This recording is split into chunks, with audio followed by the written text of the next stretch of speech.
ಹೇಳಿ ಮಹಾರಾಜರೇ, ನೀವು ಏಕೆ ಅಳುತ್ತಿದ್ದೀರಿ? ಗಂಧರ್ವ ಸೇನರು ತೀರಿಕೊಂಡರಂತೆ. ಗಂಧರ್ವ ಸೇನರು ತೀರಿಕೊಂಡರ? ನಿಮ್ಮ ದುಃಖವು ನಮ್ಮ ದುಃಖದಂತೆ. ಮಹಾರಾಣಿಯರೇ, ನೀವೇಕೆ ಆಡುತ್ತಿದ್ದೀರಿ? ಗಂಧರ್ವ ಸೇನರು ತೀರಿಕೊಂಡರಂತೆ. ಮಹಾರಾಜನಿಗೂ ಗಂಧರ್ವ ಸೇನರಿಗೂ ಏನು ಸಂಬಂಧ? ಅದು ನಮಗೂ ಗೊತ್ತಿಲ್ಲ. ಈಗಲೇ ಹೋಗಿ ರಾಜನಿಗೆ ಕೇಳೋಣ ಬಾ.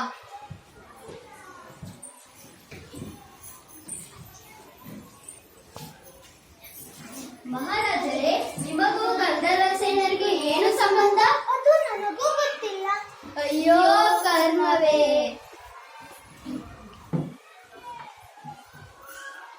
ಮಹಾರಾಜರೇ, ದಯವಿಟ್ಟು ಕ್ಷಮಿಸಿ. ಗಂಧರ್ವ ಸೇನಾ ಯಾರೆಂದು ನನಗೂ ತಿಳಿದಿಲ್ಲ. ನೀನೊಬ್ಬ ಮೂರ್ಖ. ಕೂಡಲೇ ಹೋಗಿ ಗಂಧರ್ವ ಸೇನ ಯಾರೆಂದು ಪತ್ತೆ ಮಾಡಿಕೊಂಡು ಬಾ. ಆಯ್ತು ಮಾ. ಪಡೆಯ ಮುಖ್ಯಸ್ಥ ಗಂಧರ್ವ ಸೇನಾ ಯಾರು? ಅದು ನನಗೂ ಗೊತ್ತಿಲ್ಲ. ನನ್ನ ಹೆಂಡತಿಯೇ ಅಳುತ್ತಿದ್ದರು. ಅದನ್ನು ನೋಡಿ ನಿಮಗೆ ತಿಳಿಸಬೇಕಾಯಿತು. ಅಯ್ಯೋ, ಇವಳ ಹೆಂಡತಿಯನ್ನು ವಿಚಾರಿಸೋಣ. ನಿನ್ನ ಹೆಂಡತಿಯ ಕಡೆ ಹೋಗೋಣ. ಯಾರಮ್ಮ ಈ ಗಂಧರ್ವ ಸೇನಾ? ಸ್ವಾಮಿ, ಗಂಧರ್ವ ಸೇನರ ಪರಿಚಯವು ನನಗಿಲ್ಲ. ಇಂದು ಬೆಳಗ್ಗೆ ಸ್ನಾನ ಮಾಡಲು ಕೆರೆಗೆ ಹೋಗಿದ್ದೆ. ಅಲ್ಲಿ ಮಾರ್ವಾಜಿ ಒಬ್ಬರು ಗಂಧರ್ವ ಸೇನ ಸತ್ತಿದ್ದಾನೆಂದು ದೇಶಮನ ಬಾಯಿ ಬಳಿಗೆ ಅದನ್ನು ನೋಡಿ ನಾನು ಮತ್ತೆ ಬಂದು ಗಂಡನ ಬಳಿ ಹೇಳಿದೆ. ಆ ಮಾರ್ವಾಜಿಯ ಮನೆಗೆ ಕರೆದುಕೊಂಡು ಹೋಗು ಸ್ವಾಮಿ. ಅಯ್ಯೋ, ಇದೆ ಗಂಧರ್ವ ಸೇನ. ಅಮ್ಮ, ಗಂಧರ್ವ ಸೇನಾ ಯಾರು? ಸ್ವಾಮಿ, ನನಗೆ ಅದೃಷ್ಟವಿಲ್ಲ. ಗಂಧರ್ವ ಸೇನ ನನ್ನ ಪ್ರೀತಿಯ ಕತ್ತೆ.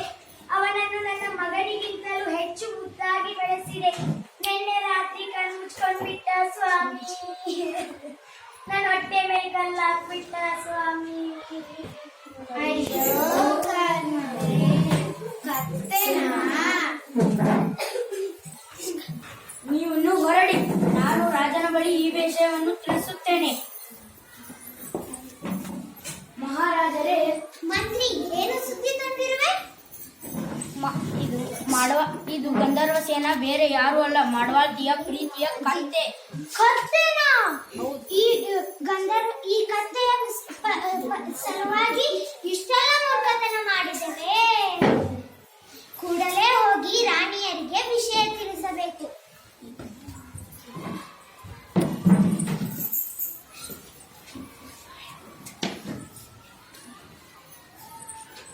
ಹೇಳಿ ಮಹಾರಾಜರೇ.